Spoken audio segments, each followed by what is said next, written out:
Welcome to the Social Podcast, where no discussion or debate is off limits. Hello and welcome to the Social. Yes. I love the love and the energy. All right, joining us today is writer and scholar Riley Yesno. Thanks Good for to having have me. you here. All right, so we have, of course, some heavy stuff to get to. We're still waiting on the judge to reach the final verdict in the sexual assault trial of the World Junior Hockey players, and we're going to have that later on in the show. Yes, I know we're going to have to address that, but first, it's time to rethink how we say goodbye to our loved ones, because according to The Guardian, direct cremations are increasingly popular. That's where no mourners are present and relatives and friends organize their own ceremonies. By opting out of the fuss in traditional funerals, are we disrespecting our loved ones, or is it the positive thing? You guys like it, all right? So Riley, I'm gonna throw that hot potato to you, my friend. Listen, I'm with the crowd. I think that everybody is also rethinking ceremonies in our life just generally differently. Like you're seeing a bunch of weddings that are different. And I think that there are people who are seeing, okay, it's supposed to be one of these big milestone moments in my life. I want it to reflect me. I want it to reflect the people. Never mind tradition. And I'm all for that, I think. Like that's something that can be really lovely. My sister, actually, she just went to a funeral half recently for a friend's grandmother. She insisted, this woman, that I had an open bar. Wow. An open bar. Okay. Open bar. Okay. That there was karaoke and everybody had to sing at her karaoke if they were going to be there. Love this. I kind of do love that. And she said it was like the most celebratory thing. And of course, like they sang some sad songs and they remembered her, and it was still like there was elements of grief and mourning, but that it was just like this beautiful reflection of what was an amazing woman, you know? And I'm like, that sounds great. Isn't that a beautiful reflection just of a life or of all our lives too? Yeah. Like I think so. the super emotional with the super joyful. That's really touching. I mean, I love that, and it sounds like that's exactly what that person wanted. But what if the thing that the person wants is like not uplifting? Like for me, I'll just be honest. Like my mother is a very heavy into the Catholic Church, and I was raised in the Catholic Church. She really loves that experience and has had a lot of great experiences. I did not have as many great experiences, neither did my sister. And then there's been this ongoing reckoning. I don't feel a lot of comfort in Catholicism. I feel I'm very spiritual and I have a lot of spiritual associations, but that doesn't bring me a lot of comfort. I know my mom, when she passes, will want to have like a mass, a full mass and everything like that. And that we'll do that, right? But if I'm being honest, like we're the ones who are left behind. And I can't help but think, like, do we get some say in what would bring us joy? Because my mother is so many different things. She's funny, she loves nature, she's got like so much personality. And I'm trying to figure out a way that we'll be able to weave in that aspect. Because for me, the ones that are left behind also have to wrestle with their grief and their ways of processing. Some people say funerals are for the living. That's exactly it. I mean, you've just been through this. Jess. Yeah, to a certain degree. My dad passed away, and he did not want a funeral. Yay! Did you just yay? But I guess this story is in a way like, do you have to pay respect the person's wishes? So I am respecting his wishes by not having that funeral, and I'm in a way very grateful because he passed away in the ICU, and about 30 minutes after, there was a grief counselor who came in to talk with the family and said, hey, I hate to bring this up in this moment, but when you start making your arrangements, because even though you don't have a funeral, there's still a body you gotta, deal with. And there's practical things. And she said to us, be careful. This is a racket. The business of dying can be a racket. Make sure you call around, make sure you get quotes and so on. And thank God, Simon. Oh, Simon, I love you. None of us were able to do that. He was able to make all of those quotes. He called and got for a simple cremation with, you need a lot of death certificates when you pass away, or the people living need a lot of, people are nodding, right? Everyone needs one of those death certificates.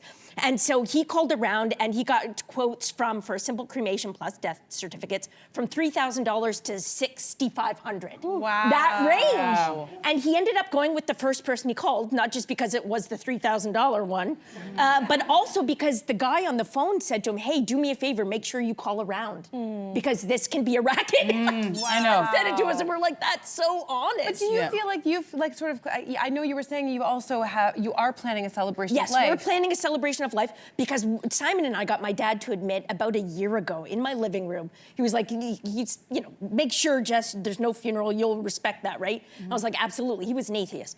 And then I said, but Dad, wouldn't you want the people who loved you? He was a teacher who like influenced the lives of so many people and his family, and wouldn't you want them to raise a glass? He liked the brown liquor. Wouldn't you love that? Yeah. And he was like, yeah, okay, I like the sounds of that. Okay. So we're doing that. We're doing that. Okay. Well, that looks. Listen, you know, it's so challenging, and if you haven't gone through this, it's a lot to take in. But I'll say this much: before my father passed away, he passed away last September. I had two friends who also died. One had a very traditional funeral, and the other one had a very non-traditional funeral. The non-traditional one was the first one that I went to of the two. And maybe because I was raised in a church, I went to Anglican service, and I also went to a Catholic service. I know and feel comfort in that ritual, and it was very bizarre for me to be in that space, to be mourning the loss of my friend. There was no casket. There was a very small picture of this person. And then we were also in a space that I had partied in before. Yeah. Which also felt very strange. And then we were sitting on the floor. Everybody was everywhere. And it was kind of like an open mic where people just kind of going up and meandering and just chit-chatting about how they felt. And I was like, I left feeling I didn't get the closure that I needed. And then I went to, you know, sadly my friend died a few months later, and I went to a very traditional funeral, and it was very long, but it was beautiful. And at the end of it, I had that feeling of like, it's very sad, but we all get to say our proper goodbyes. So I knew that when my dad died, because he went to church all the time, and I know the church that he went to, I knew that what his wishes were more important than anything else. Yeah. And I took control of the funeral because I'm the eldest, and that's what I do, because everybody does what I say. And I felt at the very end of it, it went on till like 8 p.m. It started at 12 o'clock, went till 8 p.m. And what the greatest part was, I remember there was a part during the funeral when people were singing the hymns and there was a great feeling, and I was like, my dad would love this. My dad would be so happy. And that feeling, I'm telling you, I know some people want to do what they want to do, but what you want on that day is to be honoring what they want. And at the end of the day, when they were leaving, some of my dad's friends who he'd known since he was 3 were like, thank you so much for this. Yeah. This was the best day. Like, everybody left with smiles. So just keep that in mind when you're planning those things. It is about you, because you feel, but you have to remember it's not just your mom or your dad or whoever that family member is. Community. There's a community that's connected who all want to say goodbye. So you want to do something that kind of makes everybody feel like they're getting that final home going or homecoming, however you want to say it. Yeah. So Nicely it's said. a challenging one, said. but yeah. All right, so let's dive into our next one. Apparently today's woman has a new superpower. And it's holding on to things. It's called the claw grip. And that's what it's being called online anyway. This TikToker challenged herself to carry 15 items in one hand. So Riley, this sounds like your generation stuff, because it's weird. Have you mastered the claw grip? I guess we're finding out. I guess so. I'd like to think that I could. I'm gonna put like picking her strategy here. Don't help her. No, she said she can do it. It's her superpower. The thing is that I believe in the claw grip. I get it, but I also have very tiny hands. She does. You do have moves. I feel like Jess Allen would get this with me. Yes, we've got tiny little paws. Yeah, exactly. My wife does call it my paws. Has this Are we always doing the been? count? 1, 2, 3, 4, Oh, yeah. 5, 2, 3, 4, 5. That girl on the TikTok did 15 items. Okay, let's do it. Just saying. In one hand? In one hand? I think she and had under the arm. I think she might have Remember, also she has under the the arm. arm. She's doing it.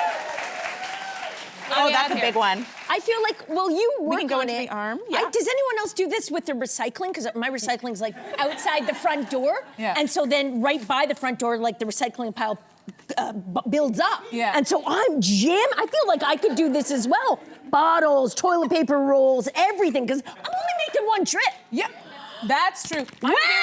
That's a lot. Oh, we can have your, although I see this last item here. We got one last item. Let's see if you can squeeze it in. Yes, you can. Right in the thing. Ooh, right in the armpit. No. Yeah. You know, when it's more than 15. When I first heard about this one, I'm like, why would you do this? This is why we have purses. This is why we walk around with these giant, I call them grips, like a giant grip to put everything else in. And I was thinking, suppose like, okay, see how you have everything in your arm right now? Okay, suppose you have to go to the bathroom or open a door. What happens? You just put them all. Well, I've got them in one hand. Okay. Oh! I've got the other hand.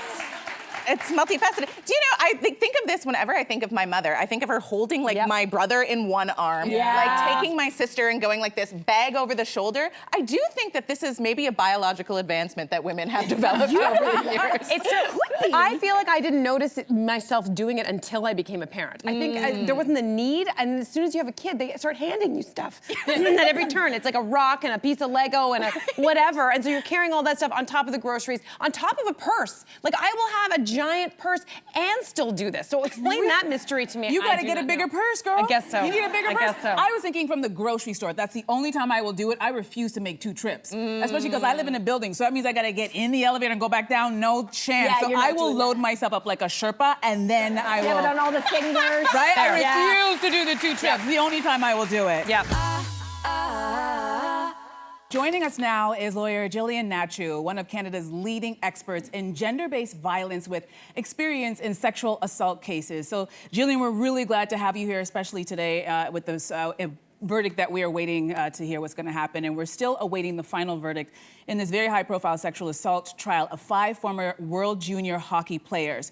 That's Cal Foote, Dylan Dubé, Alex Formenton, Carter Hart, and Michael McLeod all pled not guilty to a sexual assault alleged to have taken place at a London hotel back in June of 2018 after a Hockey Canada gala. So at the center of this case was the issue of consent. And in her remarks so far, the judge reasoned that she didn't find the complainant's evidence to be credible or reliable, and that the Crown failed to prove its case beyond a reasonable doubt. So we expect a verdict by now, but it's been 3.5 hours and the judge is still ruling. So is it normal for verdicts to take this long, Jillian? Yeah.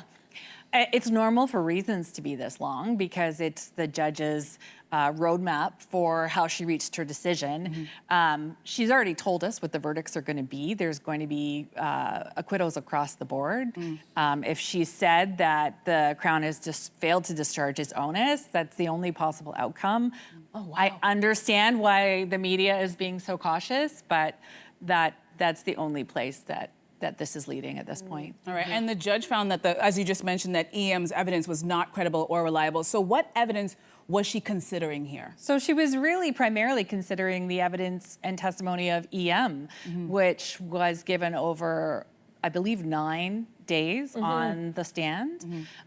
There was some additional sort of peripheral evidence, but that was before the court. But as is almost always the case in sexual assault trials, at least criminal ones, the case rises and falls on the evidence of the complainant. Sometimes you hear that these are he said, she said matters. Here there were 5 he's, only one of them testified. And so there's no evidence from any of the other 4 for the judge to scrutinize. Okay. Let's talk about the issue of consent, because this case really hinged on that question of consent. And I don't think many people are aware necessarily of also the law, the way Canadian law looks at consent. And what do you think that this, maybe you can talk about that, and also what misconceptions about consent do you think this case has exposed? So I went to high school in the 90s, and I'm quite sure that I had a T-shirt that read "No means no," and that was wrong. That was an inaccurate summary of Canadian law. It's actually that you have to get a yes. Only yes means yes. And ongoing as well, right? Yeah. It's a Canadian law deems it. It's a you need. It has to be contemporaneous, specific, and voluntary, and so it has to happen in the moment. So I think the first important point is that silence does not equal consent. Just because somebody doesn't say no doesn't mean that you've you've got a green light to continue until they give you the red light. It's actually the reverse. You have to make sure that there are a willing participant in each act. And so I know that one of the key pieces of evidence that got a lot of scrutiny during the trial was the consent video that was taken by the players after the fact. But it's after the fact, and to me as a lawyer, that didn't have a lot of evidentiary value because she's still in the room with all the same individuals. The power dynamics would still be the same. If you believe her that she felt coerced into participating into the acts, then it would stand to reason that she also felt coerced to make the video. And in any event, consent can't be retroactive. It has to be given in the moment. Got it. Okay. I guess this is another follow-up question to that about like, so then it means, I guess also that yes, like just as a verbal word has weight, but not all the weight, that the context surrounding when you give the yes matters a great deal, right? Like that you can say yes, but when you're in a room with say 5 other people, like that can be, I guess, intimidating sort of conditions potentially. Like, is that what is maybe the gray area in this consent conversation? Yeah, I think part of the gray area is that she said yes to the initial sexual encounter, and there's never been any dispute about that. What she says she didn't say yes to was the subsequent sexual encounters with either the different individuals or some of those other acts.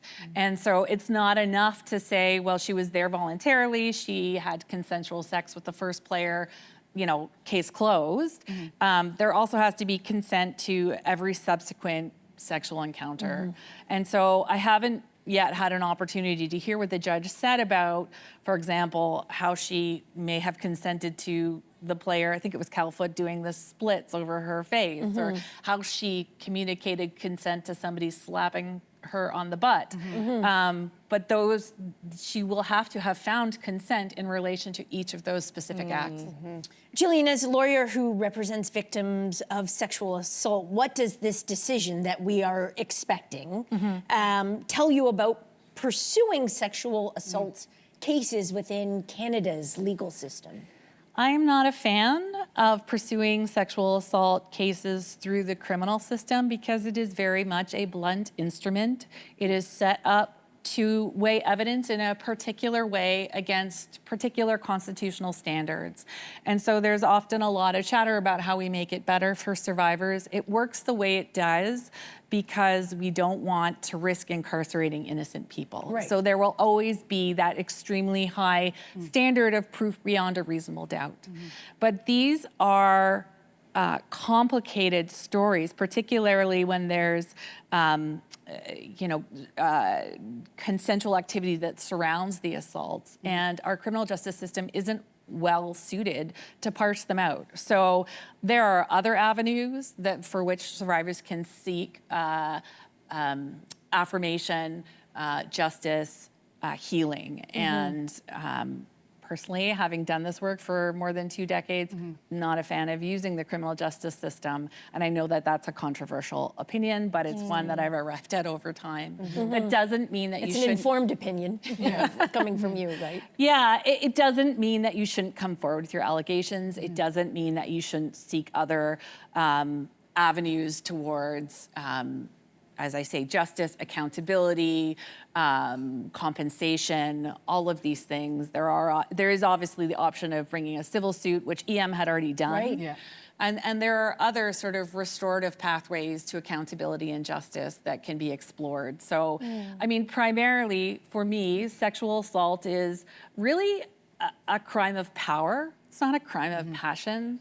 You know, it's not about sex. It's about the ability to exploit power to take something from somebody else. And so when you look at seeking justice for survivors, it's, for me, about giving them agency and giving them back the power that the sexual assault stripped from them. And so there are options if you are looking for pathways forward to regain your own agency and power. Yeah, I mean, I guess a question for you then, well, on that vein, is that to me, beyond any specifics of the case, like I haven't read the judge's, full transcript either. But I worry about, what this says for sexual assault survivors generally, who we know also so rarely report generally and bring it forward to the criminal process. We also know that false accusations in general are like basically negligible, like non-existent, and statistically speaking. And so I just wonder, what you think of the broader impacts of something like this in the Canadian media and the story that it's been, and like certainly something we'll be talking about for the foreseeable future. Yeah, I always worry on days like today where there is acquittal in high-profile sexual assault cases that survivors will take that and internalize it as, I won't be believed, I have no options, there's no ability for me to come forward. And I really strongly want to say to survivors today that if you are contemplating disclosing to somebody and thinking about seeking accountability through other ways, there are still options for you. You should still seek out that support, and you can still be believed. All right, so I know we have a lot of feelings about this. It's a very heavy topic, and we're still waiting for the verdict to come down. But I know you guys had something. Jess, I know you wanted to speak to what's happening with Hockey Canada because you've had your own experiences, and if you feel comfortable. Yeah, well, I think even though we don't know the verdict yet, we still have some facts. And correct me if I'm wrong. We know that 5 world junior hockey players, 4 of whom went on to play in the NHL, gathered around in a hotel room and engaged in sexual acts with a 20-year-old. And we know that in 2022, TSN exposed that Hockey Canada used this special fund to quietly settle sexual assault lawsuits over the year, including, as you said, this one with EM, who said she was actually assaulted by 8 players. And I guess, like, I don't mean this rhetorically, maybe I kind of do, but why would Hockey Canada need a special fund for this very thing? And, you know, reports have been coming out since TSN exposed this. People say it sort of blew the cauldron off the lid, and subsequently we learned that junior hockey players have been the subject of sexual assault investigations by police at least 15 times going back to 1989. And there's been so much research because of TSN's exposure, revealing that men's hockey has a problem with sexism, misogyny, homophobia, racism, and toxic masculinity on and off the ice. And there's also this history of an impulse to cover up any incidents because that's sort of ingrained in the culture itself.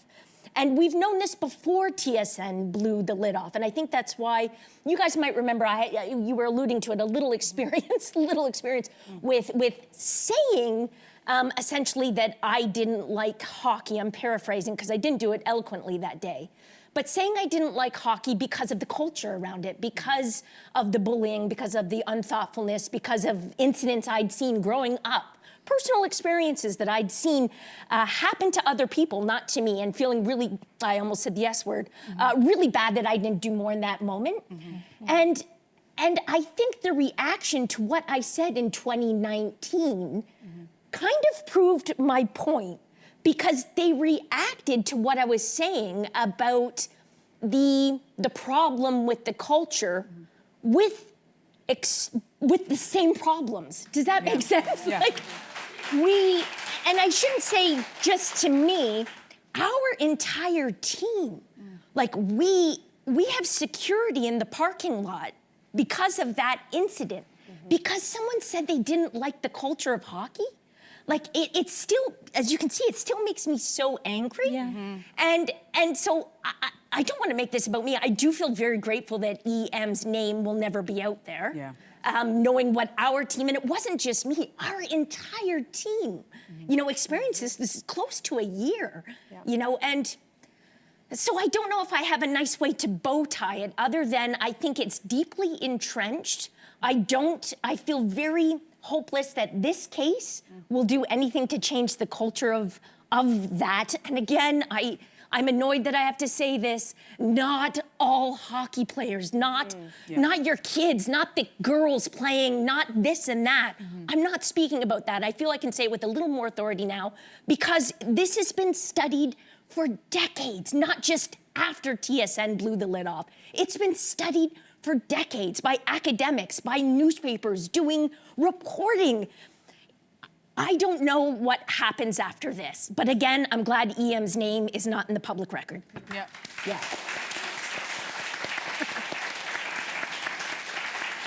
Thanks for that, Jess. That was wonderful. Julian, we really appreciate you stopping by and giving your expertise on this very important and heavy case. I'm so glad you got to say that. And of course, Riley, we have to thank you for being here. Thank you so much also for being here and giving Thank you. Subscribe to the Social Podcast so you don't miss a fiery debate.